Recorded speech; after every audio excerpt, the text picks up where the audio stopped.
Hello everyone, कैसे हैं आप सब।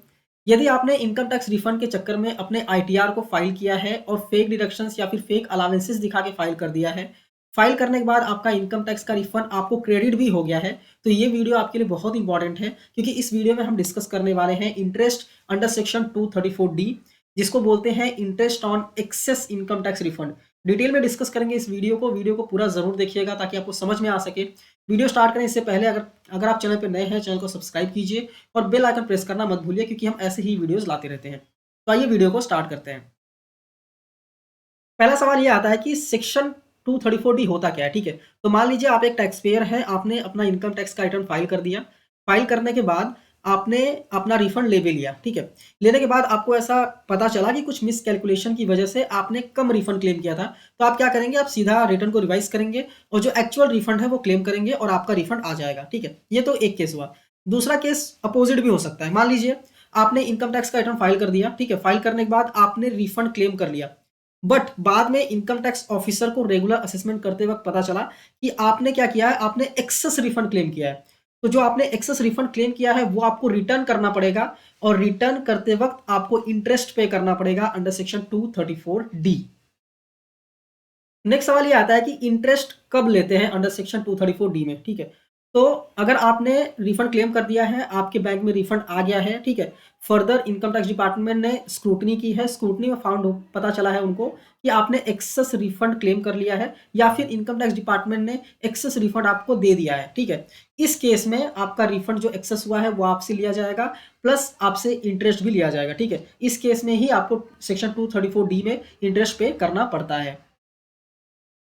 अब नेक्स्ट सवाल ये आता है कि ये जो रेगुलर असेसमेंट होता है ये होता क्या एग्जैक्टली। ठीक है, तो अभी इनकम टैक्स डिपार्टमेंट क्या करते हैं, वो जब रिफंड दे देते हैं, रिफंड देने के बाद वो जब स्क्रूटनी कैरी आउट करते हैं। ठीक है, स्क्रूटनी कैरी आउट करते हैं मतलब वो accuracy and completeness of ITR को चेक करते हैं, जो आपने फाइल किया है उसकी एक्यूरेसी और कंप्लीटनेस सही है या नहीं है। ठीक है, जब पहले स्टार्टिंग में जो प्रोसेसिंग होता है वो आपका एरिथमेटिकल एक्यूरेसी चेक करते हैं वो लोग और प्रोसेस कर देते हैं। ठीक है, ये जो रेगुलर असेसमेंट होता है वो बाद में होता है, जिसमें आपका एक्चुअल एक्यूरेसी कि आपने आईटीआर सही से फाइल किया है और कंप्लीटनेस चेक किया जाता है। ठीक है, इसमें अगर कोई डिस्क्रिपेंसी मिलती है इनकम टैक्स रिटर्न में तो टैक्स पेयर को एक ऑप्शन दिया जाता है कि आपने जो भी क्लेम्स किए हुए हैं उसके प्रूफ को सबमिट कीजिए, ताकि इनकम टैक्स डिपार्टमेंट जो है, इनकम टैक्स ऑफिसर जो है, वो उसको चेक कर सके कि आपने जो भी चीज़ें क्लेम की हैं वो करेक्ट है या नहीं।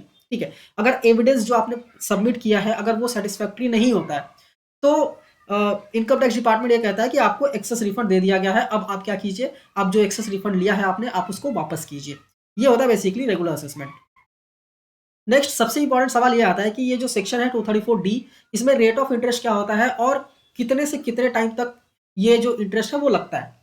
तो इंटरेस्ट की बात करें तो यहाँ पे इंटरेस्ट आपसे चार्ज किया जाएगा 0.5% पर मंथ। ठीक है, पर मंथ के बेसिस पे ही यहाँ पे कैलकुलेशन किया जाता है। इसके बाद टेनवर की हम बात करें तो जब आपको रिफंड आया, जिस दिन आपको रिफंड आया उस दिन से लेकर जिस दिन आपका रेगुलर असेसमेंट हुआ उस दिन तक, इन दोनों के पीरियड में देखा जाएगा कितना महीना हुआ है। ठीक है, उसके बेसिस पे कैलकुलेशन किया जाएगा। मैं आगे आपको कैलकुलेशन करके भी बताने वाला हूँ। ठीक है, नेक्स्ट सवाल ये आता है कि क्या कोई पॉसिबल एडजस्टमेंट हो सकता है क्या सेक्शन 234D का, कि इंटरेस्ट वगैरह ना लगे।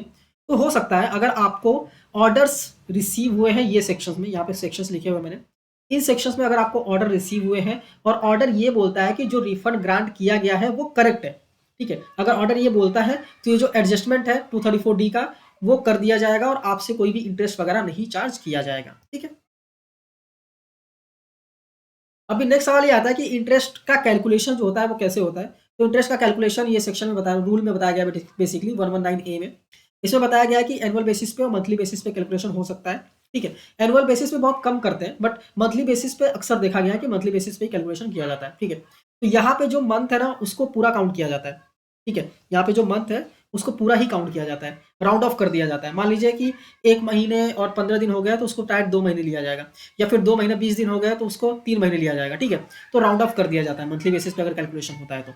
नेक्स्ट राउंड ऑफ होता है अमाउंट्स का भी। ठीक है, तो जो अमाउंट्स होते हैं उनको भी राउंड ऑफ कर दिया जाता है और ये आता है नियरेस्ट मल्टीपल ऑफ 100 में इसको राउंड ऑफ किया जाता है। आगे एग्जांपल देखते हैं, इससे आपको बहुत ही अच्छे से समझ में आ जाएगा कैसे राउंड ऑफ किया जाता है। मान लीजिए कि मिस्टर ए हैं। ठीक है, इनका इंटरेस्ट कैलकुलेट करना है और इनका रिफंड बेसिकली जो रिफंड वापस करना है वो 8,840 रुपये, 8,840 रुपये है। ठीक है, और इनको जो असेसमेंट आया है वो 5 महीने 15 दिन बाद आया। ठीक है, रिफंड होने के 5 दिन 5 महीने और 15 दिन बाद आया, ठीक है। तो अभी इनका कैलकुलेशन कैसे किया जाएगा? तो पहले जो अमाउंट है इसको राउंड ऑफ किया जाएगा 8840 को, चूंकि बोला गया है कि नियरेस्ट 100, ठीक है, उसको किया जाएगा। तो जो 40 है उसको इग्नोर कर देंगे, मतलब 8840 है ना, तो इसको इग्नोर करके हम 8800 करेंगे, मतलब फ्रैक्शन ऑफ 100 इसको इग्नोर कर दिया जाएगा, ठीक है। तो यहाँ पे हम क्या करने वाले हैं, 8840 को राउंड ऑफ करके 8800 करने वाले हैं। क्योंकि यहाँ पे बोला गया है कि 100 शुड बी इग्नोर्ड, तो मतलब अगर हम ये देखें ना कि 8860 भी होता ना तो उसको 8800 करते, ठीक है, इग्नोर करने को बोला है, ठीक है। तो 8870 भी होता तो इसको 8800 करते, मतलब इग्नोर कर देते स्टार्ट, मतलब जो लास्ट का 70 रुपए। उम्मीद करता हूँ ये प्रॉपर्ली आपको समझ में आ गया होगा। फिर बोला गया है कि सिंस ये जो मंथ है वो 15 दिन एक्स्ट्रा जा रहा है, ठीक है, 5 महीने 15 दिन जा रहा है, तो इसको राउंड ऑफ करके हम 6 महीने करने वाले हैं। तो पहला आपको अमाउंट समझ में आ गया कैसे करते हैं, उसके बाद अभी मंथ समझ में आ गया कैसे करते हैं। अभी इंटरेस्ट का कैलकुलेशन करते हैं। 0.5% पर मंथ होगा ऑफ 8800 फॉर 6 मंथ, ये कितना आएगा, 264 आएगा। अभी नियरेस्ट ऑफ मल्टीपल देखें, अभी इसमें ना नियरेस्ट ऑफ मल्टीपल देखते हैं। यहाँ पे देखो 100 शुड बी इग्नोर्ड है और यहाँ पे नियरेस्ट ऑफ मल्टीपल है, ठीक है। तो यहाँ पे 264 को राउंड ऑफ करके 300 कर देंगे, ठीक है। तो यहाँ पे 300 इंटरेस्ट आने वाला है, मतलब अगर टोटल अमाउंट देखें तो 8800 प्लस 300, 9100 रुपए जो है वो आपको पे करने पड़ेंगे, ठीक है। तो उम्मीद करता हूँ ये आपको क्लियरली समझ में आ गया होगा। छोटा सा सेक्शन था, ठीक है, छोटा सा ही सेक्शन था ये, बट इंपॉर्टेंट सेक्शन था इसलिए मैंने यहाँ पे डिस्कस कर दिया। ये वीडियो अगर आपको अच्छी लगी तो इस वीडियो को लाइक कीजिए, अपने दोस्तों के साथ भी शेयर कीजिए, और ऐसी ही वीडियोस देखने के लिए चैनल को सब्सक्राइब करना मत भूलिए। मिलते हैं नेक्स्ट वीडियो में। और एक और अनाउंसमेंट है, हम म्यूचुअल फंड में इन्वेस्टमेंट्स भी करवाते हैं, तो अगर आप इंटरेस्टेड हैं म्यूचुअल फंड में इन्वेस्टमेंट करने के लिए, इन्वेस्टमेंट हम क्या करते हैं, आपको प्रॉपर्ली गाइडेंस देते हैं, आपका प्रॉपर टैक्स प्लानिंग भी करते हैं, ठीक है, और इसमें आपको रिटर्न्स भी अच्छे खासे देखने को मिल जाते हैं। तो अगर आप इंटरेस्टेड हैं तो आप कमेंट में इंटरेस्टेड करके लिख सकते हैं, या फिर हमारे टेलीग्राम चैनल पे या फिर इंस्टाग्राम पे हमें मैसेज कर सकते हैं। मिलते हैं नेक्स्ट वीडियो में। Thank you for watching and all the best.